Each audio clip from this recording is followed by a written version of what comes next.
La amistad de Cristo. Se trata de una conferencia impartida por el padre Enrique Santayana, basada en un sermón del doctor de la Iglesia San John Henry Newman. Esta charla tuvo lugar en el Oratorio San Felipe Neri de Alcalá de Henares el 11 de octubre de 2025.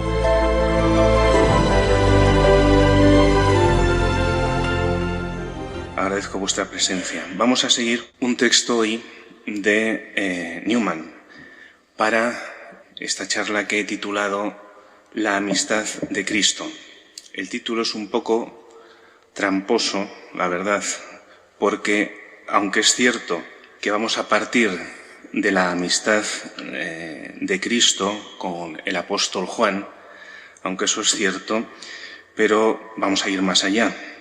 No nos vamos a quedar solo en contemplar la amistad de Cristo con Juan el Evangelista, sino que vamos a mirar cómo vivimos nosotros nuestras relaciones de amistad y nuestras relaciones familiares en el orden del mandamiento divino del amor.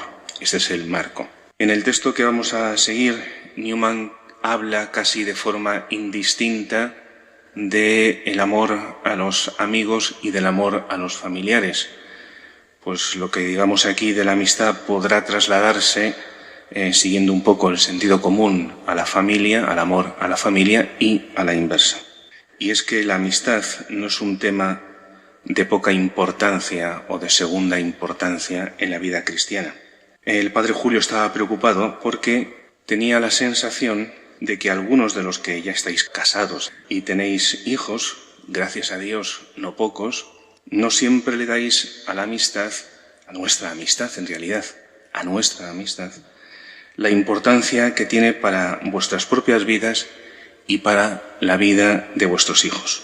No se trata de un problema teórico, o sea, de que en teoría no le deis importancia. De hecho, si yo os preguntase, pues todos diríais que la amistad es sumamente importante en la vida cristiana, etc. Pero en la práctica a veces os cuesta reconocer que la vida cristiana de cada uno de vosotros y de vuestros hijos está vinculada de forma esencial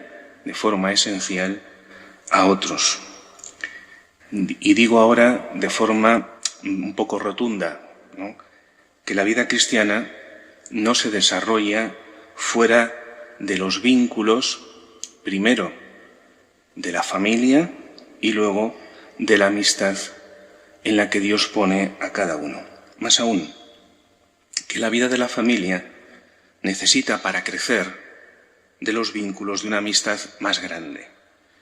Estas afirmaciones pueden resultar un poco rotundas, pero lo cierto es que desde que nuestro Señor vivió en la tierra, el vínculo familiar, primero, y la amistad, después, han sido los vínculos naturales.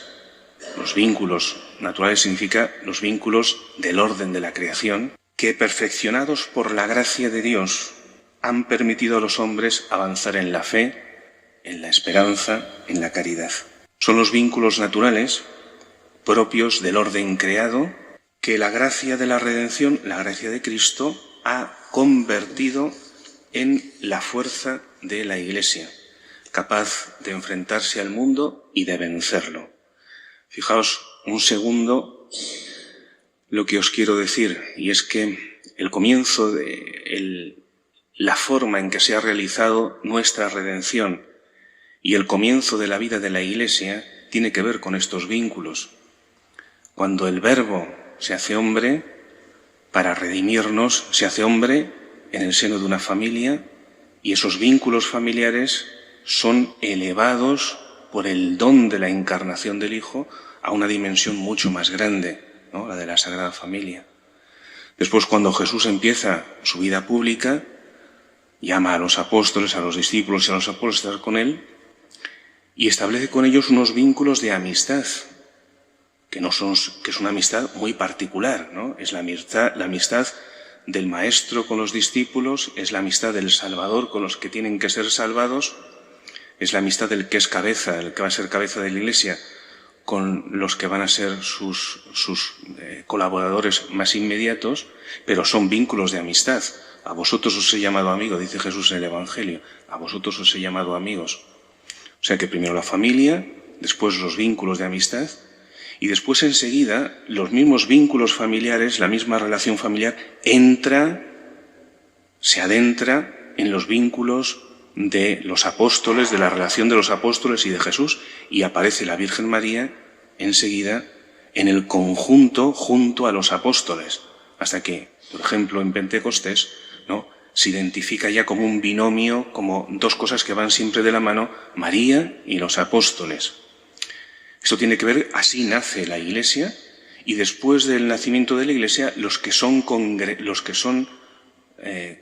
añadidos, congregados, los nuevos discípulos de Cristo, los nuevos cristianos, pasarán a esta relación que es originalmente de Cristo con su familia, con los discípulos, la Iglesia. O sea que los vínculos de la familia y de la amistad están desde el principio, en el origen, en la naturaleza y la misión de la Iglesia.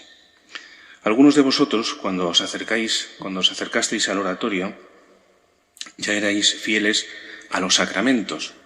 Todavía no he empezado con Newman, esto a lo mejor. Sabéis distinguir la virtud del pecado y os esforzabais por vivir conforme al Evangelio y a las enseñanzas morales de la Iglesia. Vivíais vuestra vida cristiana en la Iglesia, como seguís haciendo, sí, pero cada uno un poco como podía. A lo mejor muchos de vosotros, por el motivo que sea, sigue siendo así. Yo no estoy haciendo ninguna crítica de nada, solamente estoy describiendo algunas cosas.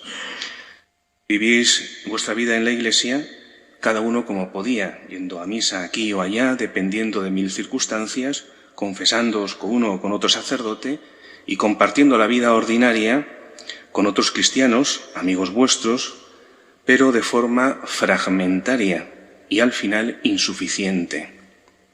Esto hay que reconocerlo. De forma fragmentaria. No significa que sean malos amigos ni que sean superficiales, pero tenemos que reconocer que muchas veces es una relación insuficiente porque no nos abraza del todo, no abraza nuestra vida, no compendia nuestra vida entera. Al llegar al oratorio, os propusimos, no con palabras, porque para bien o para mal nunca hemos tenido un gran carácter proselitista, me parece.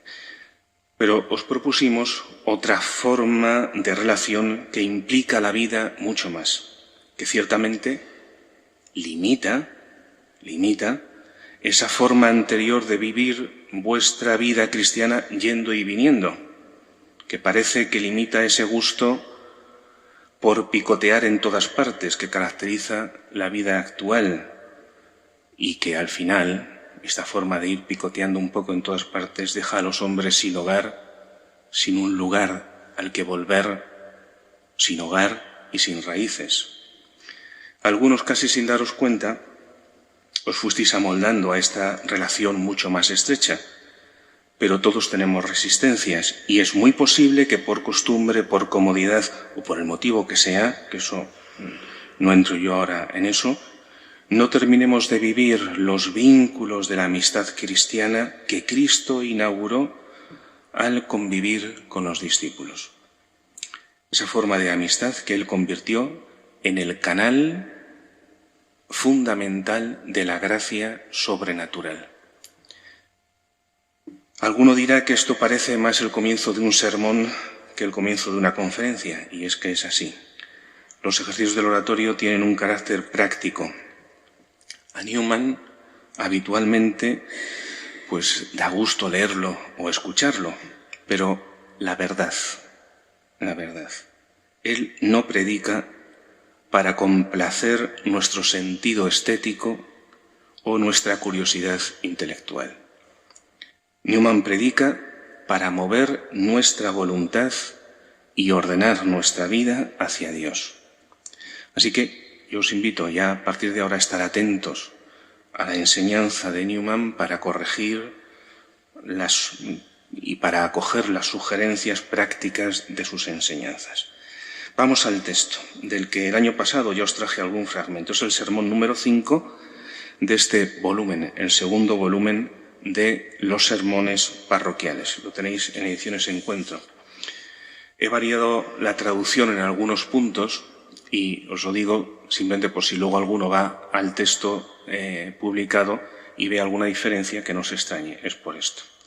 El sermón fue predicado en Oxford el 27 de diciembre de 1831 en la fiesta de San Juan Evangelista, y el hecho mismo de que fuese la fiesta del discípulo amado de Cristo le da a Newman el tema del sermón que él tituló El amor a parientes y amigos.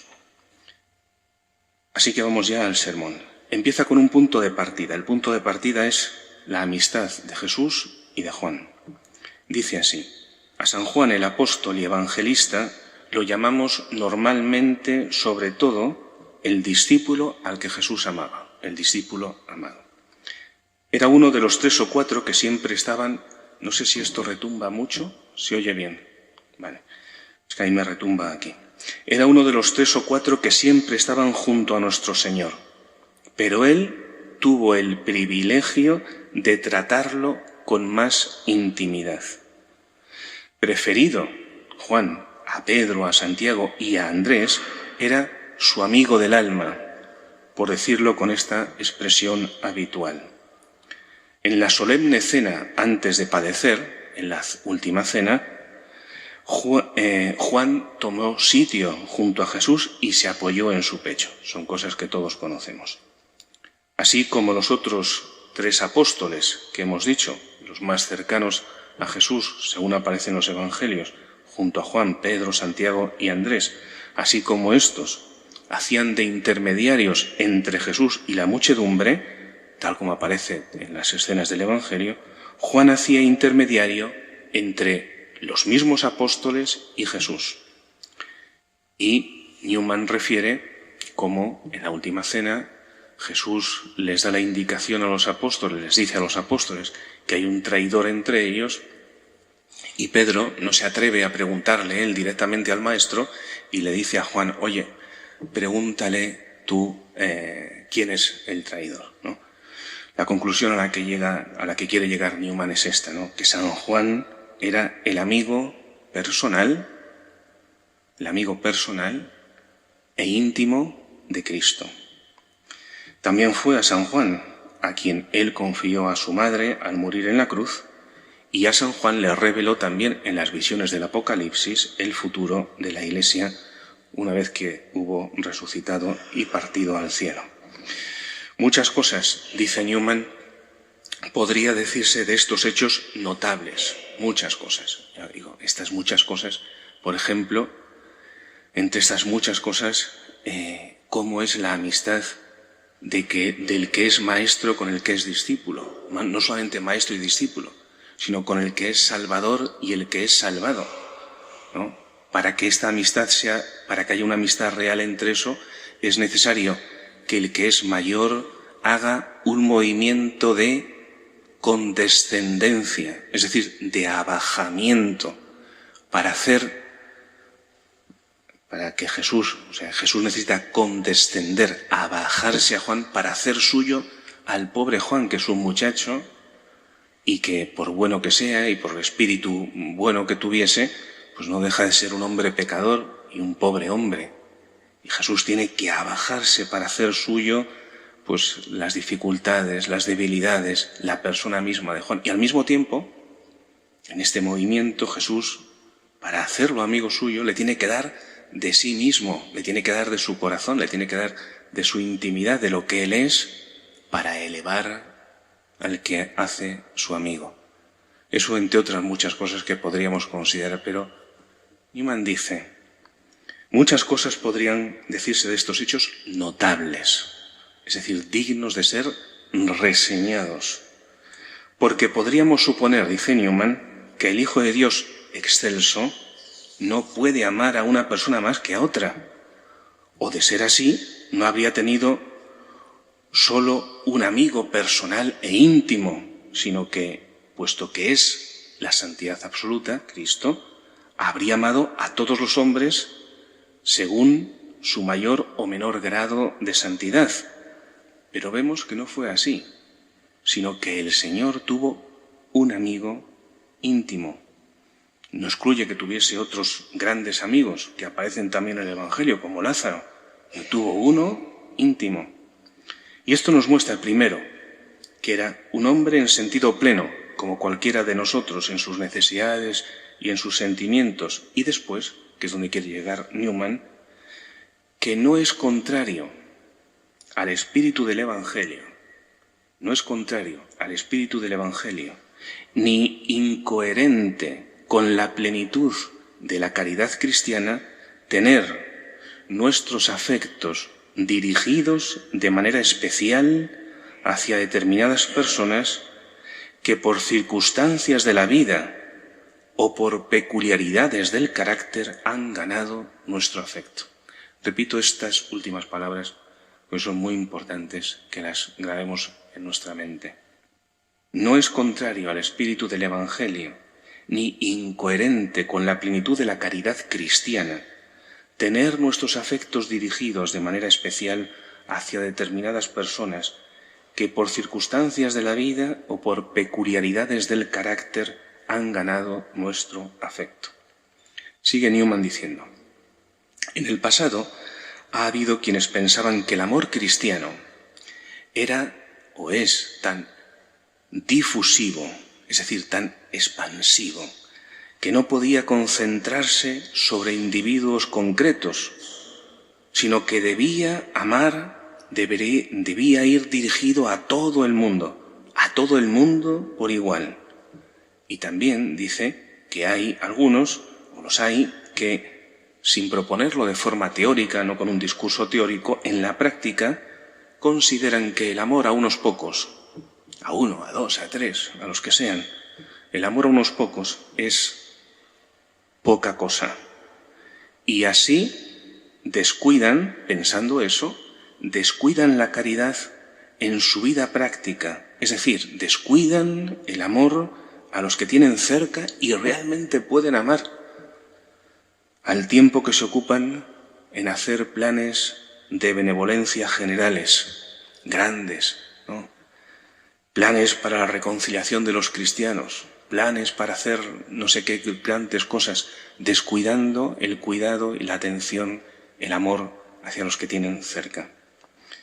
En oposición a estas teorías, dice Newman, en oposición a estas cosas que a veces se oyen por ahí sobre el amor cristiano, y con el modelo de nuestro Salvador, de Cristo, ante los ojos, yo voy a sostener aquí que la mejor preparación para amar al mundo en general, a todos, y amarlo como es debido, la mejor preparación para hacerlo así, y hacerlo sabiamente y como es debido, es cultivar una amistad y afectos íntimos hacia los que tenemos cerca de nosotros. Este es el punto de partida, ¿vale? Y ahora Newman va a ir recorriendo varios puntos a partir de aquí. Primero, os lo digo así un poco para que sigáis, para que tengáis el esquema más o menos en la cabeza de por dónde va a ir. Primero va a mostrar que el amor a los cercanos es la mejor escuela, la fuente, la mejor escuela para el cumplimiento del mandamiento de amar a todos. Segundo, que este amor a los cercanos pone orden, sentido, dirección al cumplimiento del mandamiento para que no se convierta en causa de injusticia y de desorden. Tercero, que el amor a familiares y amigos implica un ejercicio real y nada fácil del amor cristiano. Y cuarto, que el ejercicio del amor a familiares y amigos es muchas veces la perfección del amor cristiano. Este va a ser un poco el hilo que va a seguir y luego tendrá una conclusión. Así que vamos a lo primero. La divina providencia, dice, ha querido fundar en nuestros buenos sentimientos naturales, sentimientos que vienen de nuestro ser creado, ha querido fundar en nuestros buenos sentimientos naturales el bien y la verdad, tanto la religión como la moral. Y lo que seamos, lo que lleguemos a hacer, lo que lleguemos a ser hacia lo que somos hacia nuestros amigos de la tierra en la infancia, cuando somos todavía niños, época llena de tendencias naturales en nosotros, eso nos condicionará hacia lo que seremos hacia Dios y hacia los hombres más tarde, cuando aumenten nuestros deberes como seres responsables. Y dice, honrar a nuestros padres es el primer paso para honrar a Dios. Luego abundaré yo en esto. Amar a nuestros hermanos según la carne es también el primer paso para considerar hermanos nuestros a todos los hombres.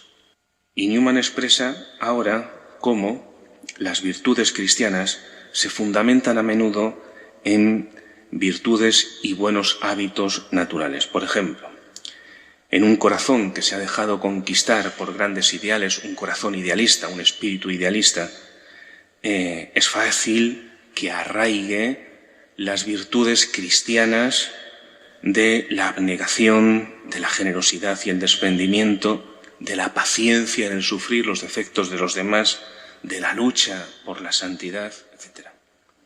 Y un hombre también que ha querido seguir los dictados de la conciencia natural, donde resuena la voz del Creador, es fácil que arraiguen en él los sentimientos cristianos del horror al pecado, de humildad al considerar la propia fealdad de las propias faltas, la insatisfacción de uno mismo y con eso también la necesidad de suplicar el perdón y de acoger una gracia que venga de lo alto y nos levante. Lo mismo pasa con el amor a los demás cristianos y a todos los hombres. Es el mismo amor que tenemos a los familiares y amigos, pero bajo una forma nueva, la de la gracia de Dios. Así el amor a los de cerca sirve, como poco, ya como una educación y como una estructura, dice él, como una rama natural, como la rama natural de un árbol, en que se injerta un fruto espiritual, el fruto del amor cristiano, de la caridad teologal. Lo digo una vez más, dice Newman, él es el que enfatiza esto. Lo digo una vez más, el amor a nuestros amigos íntimos es el único ejercicio que nos enseña, que nos prepara para amar a todos los hombres. El amor a Dios no es lo mismo que el amor a nuestros padres, aunque se le parece. El amor a Dios no es lo mismo que el amor a los padres, pero se le parece. Y aquí quiero yo meter algo, porque yo creo que es importante decirlo. El amor, cuando nosotros enseñamos a nuestros hijos a amarnos a nosotros como padres, les dejamos abierto el camino a que aprendan a amar a Dios. Y cuando nosotros hacemos que nuestros hijos nos obedezcan, confíen en nosotros y nos obedezcan, les abrimos el camino para que aprendan a fiarse de Dios, a dar fe a Dios y a obedecerlo. Y esto es fundamental en la vida cristiana. Porque en la vida cristiana todo pasa por creer en Dios y obedecerlo. Y me podéis decir, ¿y eso cómo se hace? Pues eso os da a vosotros una gran responsabilidad. Fijaos cómo se hace, os pregunto, ¿cómo se hace amar Dios? Dios se hace amar por nosotros, primero amándonos primero. Él nos amó primero, dirá el apóstol San Juan, Él nos amó primero. Y no solamente nos amó primero, sino que nos amó de una forma tan extraordinaria y tan fuera de medida, porque la cruz es un amor fuera de toda medida, que nos desarma y nos cautiva por dentro. Entonces, uno puede volver y preguntarse, ¿cómo puedo yo hacer que mis hijos aprendan a amarme a mí para que así aprendan después a amar a Dios? Pues está claro, con un amor que se adelanta, que es siempre primero y que llega a un sacrificio tal que llega a desarmar pues los movimientos egoístas naturales de nuestros hijos. Así que al final la responsabilidad en gran medida está en vosotros. ¿Cómo hago yo para que mi hijo se fíe de mí y me obedezca? Desde luego no es cuestión de darle razones. Muchos os empeñáis en dar razones a vuestros hijos para que os obedezcan. hijo, es que esto es porque esto, por lo otro. No, os equivocáis de cabo a rabo. Vuestros hijos tienen que obedeceros porque se fían de vosotros. Luego les podéis explicar lo que queráis. Pero el acto de obediencia tiene que ser porque se fían de vosotros. Y solamente se fían de vosotros si vosotros tenéis un amor hacia ellos como el de Cristo, que no se echa para atrás, que es fiel, que es inamovible. Bueno, pues entonces, Newman está diciendo que el amor a Dios se aprende a partir del amor a los padres y que el amor a la humanidad se aprende con el hábito de amar a nuestros amigos. Solamente que cuando se dirige a la humanidad, se dirige pues a más gente. El gran problema, dice Newman, el gran problema de las obligaciones religiosas, es decir, de amar a Dios y a todos los hombres, es su alcance, un alcance enorme, amar a Dios y amar a todos los hombres, incluso a mis enemigos. Esto asusta, dice Newman, y deja perpleja a la gente, como es natural. Sobre todo a aquellos que han descuidado la religión durante tiempo y descubren de repente, de golpe, todas esas obligaciones. No he sido capaz de amar a mi hermano, voy a amar a todos los hombres, incluso a mis enemigos. Esto, por ejemplo, dice Newman, es la gran desgracia de retrasar el arrepentimiento hasta que uno ya está viejo, enfermo y débil, no sabe ni por dónde empezar. La divina providencia, por el contrario, dice Newman, ha querido hacernos progresar poco a poco, de tal forma que a los niños y a los jóvenes solamente tienen como obligación amar a los primeros que tienen relación, a los padres, a la madre, al padre, a los primeros amigos, ¿no? Y después esta obligación se va ampliando sucesivamente, poco a poco, hasta alcanzar a todos los cristianos primero y a todos los hombres después. Además, dice Newman, resulta claro, resulta obvio, que es imposible amar a todos los hombres en sentido estricto. No podemos amar en acto a todos los hombres de forma literal. Lo que se quiere decir por amar a todos los hombres es estar bien dispuesto hacia todos los hombres, estar dispuesto a ayudarles cuando ocurre algo que nos pone en situación de poder ayudar a alguien, etc. No es posible amar a quien no conocemos, dice él, a quien no conocemos de nada, a no ser que los veamos en Cristo, como objeto de su expiación. Esto es, a no ser que los veamos más en la fe que en el amor. ¿Qué significa esto? Que nosotros no conocemos a nada, no conocemos a mucha gente, pero sabemos, esto es un dato del conocimiento que nos da la fe, porque la fe nos da conocimiento de la verdad, no simplemente sentimientos, etc. Nos da conocimiento por la fe conocemos que Cristo ha amado a fulano, a mengano, a esos de los cuales no conocemos ni el nombre, y en el amor de Cristo, en ese conocimiento, conocemos y podemos amar a los que en realidad están lejos de nosotros. El amor, además, dice Newman, es un hábito y no puede obtenerse sin una práctica real, lo cual es imposible en esta escala enorme del amor expansivo. Vemos así qué absurdo resulta, dice Newman, cuando algunos escritores propios de su época hablan con grandilocuencia de amar a la entera raza humana, con un amor omnicomprensivo, de ser amigos de toda la humanidad. Nosotros podríamos añadir de ser amigos de los simios, de amar el planeta, la naturaleza en todas sus expresiones y cosas por el estilo. Y dice Newman, ¿a dónde van todas esas jactanciosas declaraciones?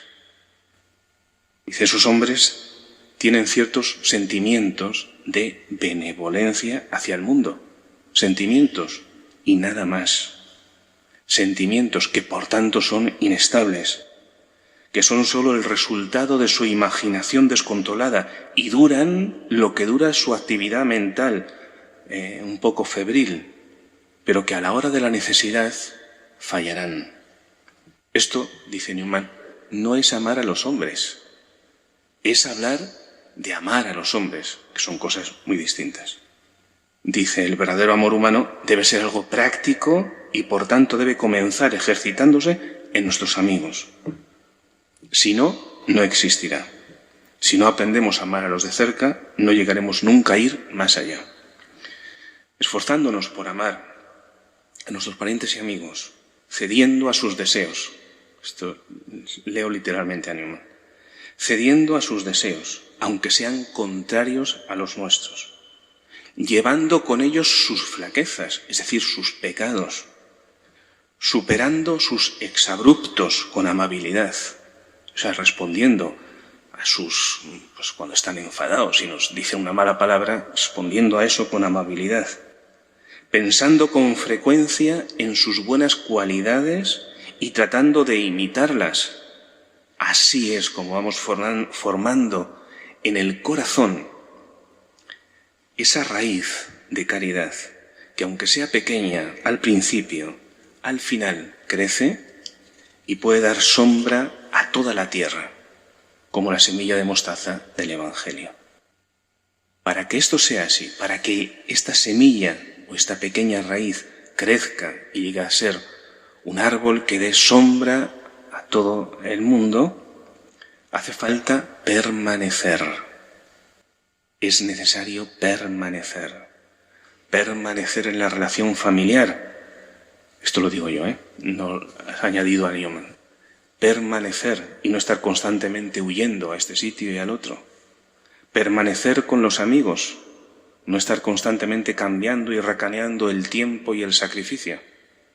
Bien, sigue Newman diciendo, esos a los que me he referido, que hablan vanamente de filantropía, de amor a la humanidad, normalmente dejan de ver lo vacías que son sus palabras al comportarse de forma hosca y cruel con las personas que tratan personalmente, en realidad porque las consideran gente insignificante. Muy diferente, dice, es la capacidad del apóstol San Juan para amar a todos, para hacerse uno con todos. ¿Y dónde aprendió esto San Juan?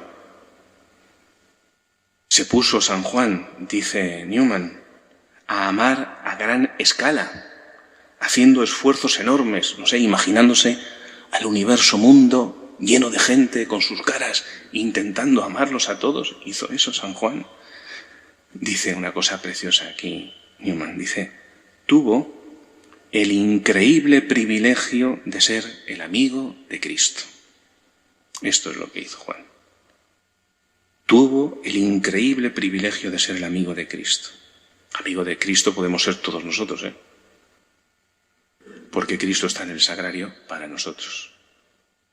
Está en su palabra, en la Escritura, para nosotros. Así aprendió a amar a los demás. Primero, concentrar el afecto, después, expandirlo. A continuación, tras la marcha de nuestro Señor, cuando nuestro Señor ascendió a los cielos, tuvo el solemne y reconfortante encargo de cuidar de su madre, la Virgen María. No vamos a entender, termina Newman este párrafo, no vamos a entender que estas son las fuentes secretas de su amor especial por los hermanos. Que si San Juan aprendió a amar a todos, lo aprendió por estar con Cristo y por estar con la Virgen María. Siguiente paso. El ejercicio del amor a los cercanos ordena el amor para que no se convierta en una causa de injusticia y de desorden. Ahora entenderéis, creo, lo que quiere decir. Ese amor a los amigos y parientes que la naturaleza ordena, que es propio de los vínculos de la creación, es también útil al cristiano porque da forma y dirección al amor por la humanidad en general. Lo vuelve inteligente y juicioso. Juicioso, sensato, en el sentido de que discrimina y distingue a quién ha de amar y cómo ha de amar. Una persona que deseara empezar con un amor general a todos los hombres, necesariamente los pondrá a todos al mismo nivel, por el mismo rasero, y en vez de ser cauteloso, prudente y justo en su benevolencia, será apresurado y rudo. Dirigiendo su benevolencia a todos sin orden, sin mirar los méritos de la familia, o sin mirar los méritos de los años de amistad, o sin mirar los méritos de la bondad o de la necesidad o de lo que sea. Desanimará a los virtuosos y esforzados, herirá los sentimientos de las personas delicadas. Como cuando un niño, pongo yo este ejemplo, que se esfuerza mucho en el colegio, recibe el mismo trato que uno que no se ha esforzado nada, ¿no? Que está muy de moda no querer poner a todos, no querer distinguir a ninguno. ¿Por qué? Ese niño que no recibe, que se esfuerza y no recibe nada, recibe lo mismo que reciben los que no se esfuerzan, pues se desanimará y tenderá a dejar de esforzarse pensando que su esfuerzo no vale nada. Hombres de mente ambiciosa y ardiente, por ejemplo, deseosos de hacer el bien a gran escala, están especialmente expuestos a la tentación de sacrificar el bien individual al bien general en sus planes de caridad. Hombres que han recibido una instrucción, una enseñanza errada, con firmes nociones abstractas sobre la necesidad de ser generosos y francos hacia los oponentes, a menudo olvidan dedicar algún pensamiento a quienes están relacionados con ellos, a sus familiares, a los que están cerca, a los que a lo mejor les sirven, y emprenden así una especie de intento de acercarse a todos a base de abandonar cruelmente a los amigos. Ese grave pecado difícilmente se dará entre personas que, por el contrario, cultivan la caridad de los cercanos, la caridad privada, como introducción a otra caridad más amplia. Si ponemos como fundamento el orden natural del amor, ¿cuál es el orden natural del amor? Pues primero el amor al padre, a la madre, a los hermanos, después el amor a los amigos, después el amor a los conciudadanos, después el amor a la nación, a la nación. Si ponemos este orden, sin darnos cuenta, aprenderemos a observar la debida armonía y orden en nuestra caridad. Aprenderemos que no se puede medir a todos por el mismo rasero, que hay que observar en primer lugar los intereses religiosos de la verdad y de la santidad, y que la Iglesia tiene sobre nosotros derechos anteriores a los del mundo.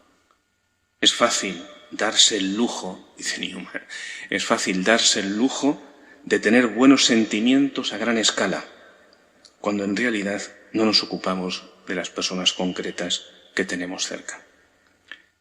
Los que no se han acostumbrado a amar a sus vecinos, a los que ven, nada tendrán que ganar o perder, nada de que alegrarse o por lo que lamentarse en sus amplios planes de benevolencia. Para ellos solamente son números. No se interesarán por el conjunto de los hombres en cuanto hombres reales. No se interesarán por el conjunto... ya me he repetido. Solo se interesarán por ellos pues porque les da prestigio, porque tienen algo en que ocuparse o por cualquier otro motivo, pero no de ellos como seres reales, de carne y hueso.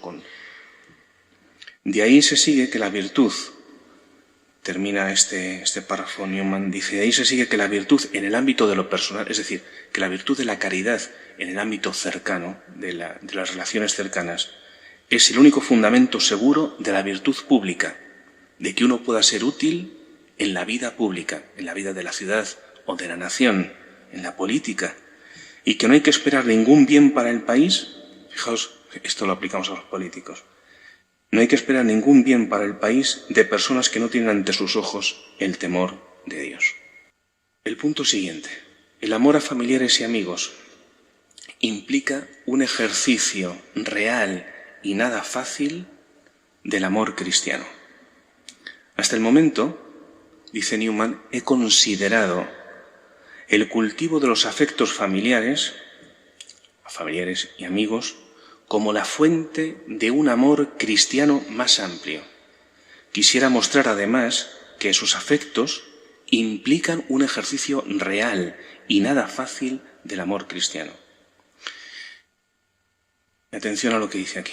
nada hay más inclinado a engendrar costumbres egoístas, que son la antítesis, lo contrario, la negación de la caridad, que ser independientes en nuestra vida cotidiana.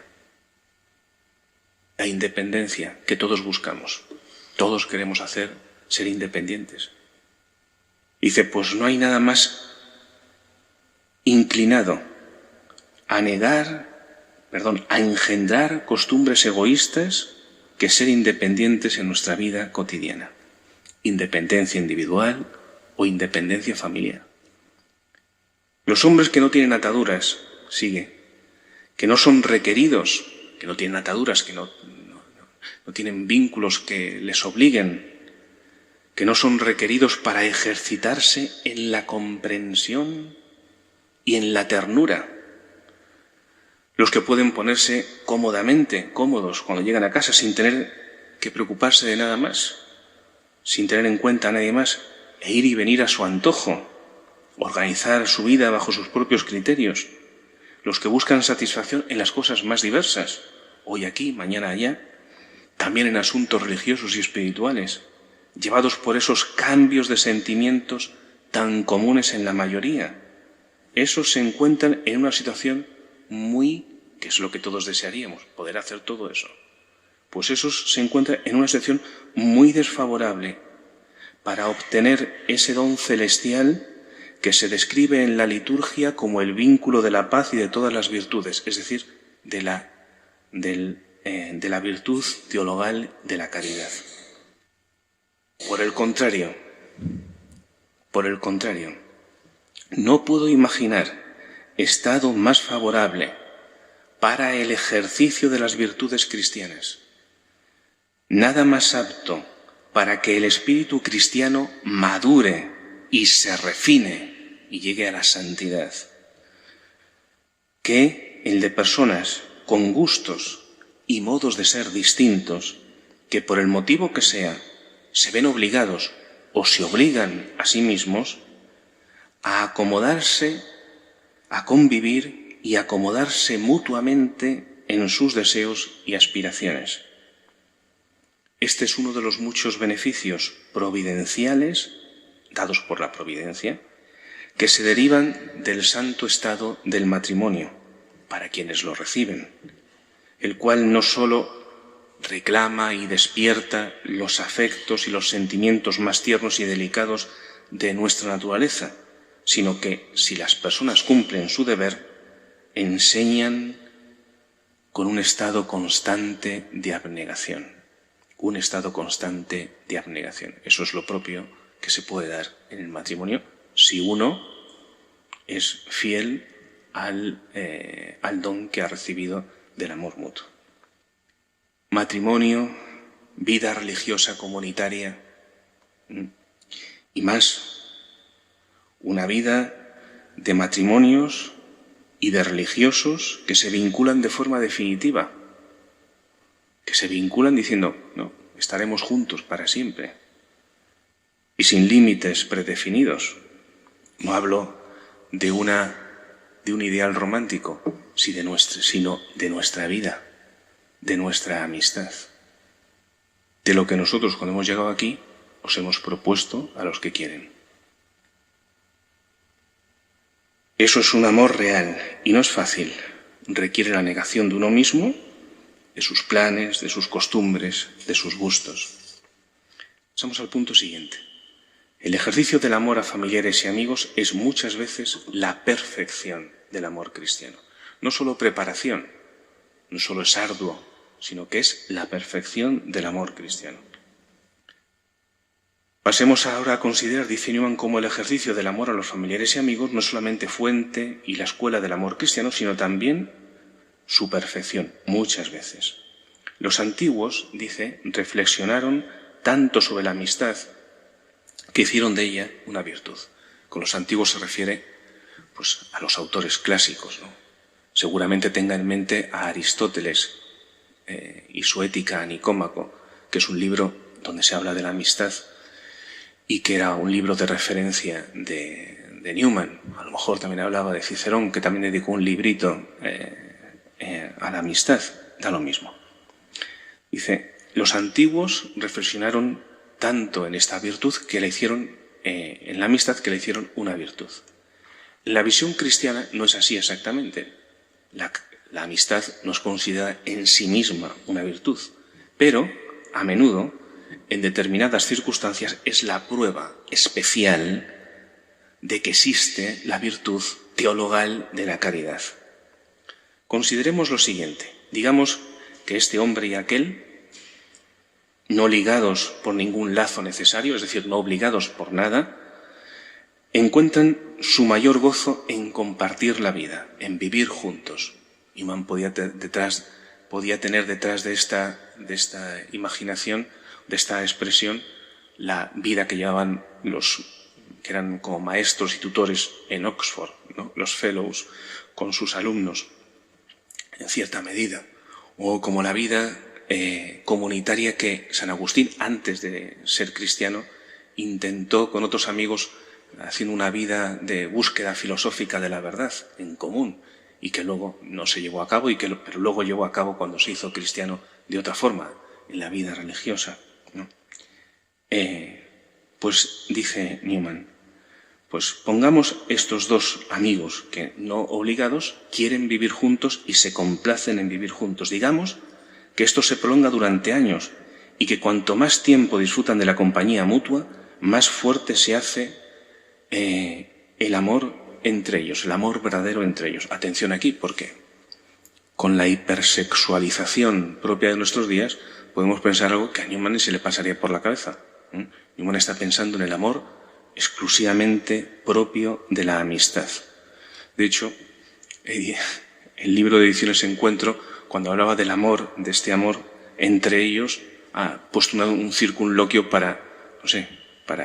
pero yo me niego a dejar esta palabra en manos de los pervertidos y de los... En fin, no puede ser. Newman está pensando en el amor de amistad. Bueno, pues pensemos en estos, dice Newman. Es verdad, segundo paso de estos que se deciden a convivir juntos y que encuentran su complacencia en compartir la vida, es verdad que los jóvenes con facilidad se quieren mutuamente porque son alegres e inocentes, de buena gana ceden en sus gustos y son todo esperanzas, ¿no? Al principio son todo esperanzas. Dice, pero esta felicidad no dura, sus gustos cambian y en la madurez siguen siendo amigos durante años, pero no viven juntos. Y si por algún motivo se ven obligados a hacerlo durante un tiempo, encuentran difícil dominar su carácter y llevarse bien y descubren que son mejores amigos a distancia. Entonces, se pregunta Newman, ¿qué puede unir a dos amigos? ¿Qué puede unir a dos amigos en íntima comunicación durante años más que la participación en algo que es inmutable y esencialmente bueno? ¿Y qué es eso sino la religión? ¿Y qué es eso sino el camino hacia Dios? Dice Newman, solo los gustos religiosos son inalterables. Los santos de Dios se mantienen en el camino, mientras que las modas del mundo cambian. ¿Qué haremos nosotros? ¿Nos cansaremos rápidamente o nos mantendremos en el camino de la amistad que no se echa atrás? Por tanto, dice Newman, la amistad fiel e indestructible puede ser una prueba para los amigos que se quieren de que ambos tienen el amor de Dios bien metido en el corazón. Ya os decía que aquí lo que se dice de los amigos se puede trasladar, ¿no?, con un poco de sentido común a la familia y a la inversa. Repito lo que he dicho. La amistad fiel e indestructible puede ser una prueba para los amigos que se quieren, de que ambos tienen el amor de Dios bien metido en el corazón. Pero es poco habitual encontrar eso. Mirad cómo se aman. Que es lo que decían cuando contemplaban la vida de la primera comunidad cristiana en los Hechos de los Apóstoles. Dice Newman, no es una prueba infalible, desde luego, que permanezcan juntos, porque puede haber otras causas, ¿no? pueden tener temperamentos tan iguales que les sea fácil estar juntos, pueden tener algún interés que les encandile, como la filosofía o cualquier otra cosa que les hace estar juntos. Quizás tengan un temperamento tan austero y tan frío, ¿no?, que allí donde se encuentren, allí están a gusto y no se mueven por nada del mundo. Sin embargo, dice, en la amistad fiel e indestructible, que se empeña en compartir la vida hasta el fin, en determinadas circunstancias es una prueba evidente de la presencia de la gracia divina en ellos, y siempre es una especie de símbolo, es decir, de expresión, de manifestación de esa gracia. Y ahora llega la exhortación final. Justo. He sugerido un punto, dice Newman, para la meditación de hoy, un punto sumamente práctico, si pensamos que la mayor parte de nuestras obligaciones tienen lugar en el hogar. Y yo añado yo, en el hogar y aquí, entre nosotros, en nuestra casa. Si el Señor nos llamara para salir a predicar al mundo, dice Newman, deberíamos obedecer su mandato de inmediato, por supuesto. Pero por ahora, hagamos lo que está a nuestro alcance. ¿Qué es lo que está a nuestro alcance? Lo que dice el apóstol San Juan, que Newman repite ahora. Hijitos, amémonos unos a otros. Seamos mansos y amables. Pensemos antes de hablar. Intentemos mejorar la vida privada, la vida de los cercanos. Hagamos el bien sin esperar correspondencia, sin esperar que nos lo paguen o nos lo agradezcan, evitando exhibirnos, evitando que nos vean el bien que hacemos para que nos halaguen o tal. Bien puedo exhortaros, termina Newman, bien puedo exhortaros así en este momento en el que acabamos de compartir el sacramento santo, que nos une en el amor mutuo y nos da fuerza para practicarlo. No olvidemos la gracia que hemos recibido. No nos pertenecemos. Hemos sido comprados con la sangre de Cristo. Hemos sido consagrados como templos del Espíritu Santo. Un privilegio inefable y tan serio que nos llenaría de vergüenza por nuestra indignidad si al mismo tiempo nos llenara de fuerza para llevar juntos esa responsabilidad tan inmensa. Llevemos una vida digna de nuestra vocación, una vida en la que se cumplan las oraciones de la Iglesia y cuanto ella proclama acerca del auténtico cristiano que ama a Dios y ama a sus hermanos. Finaliza en Radio María esta charla titulada La amistad de Cristo, basada en un sermón del doctor de la Iglesia, San John Henry Newman. Se trata de una conferencia impartida por el padre Enrique Santayana en el Oratorio San Felipe Neri de Alcalá de Henares el 11 de octubre de 2025.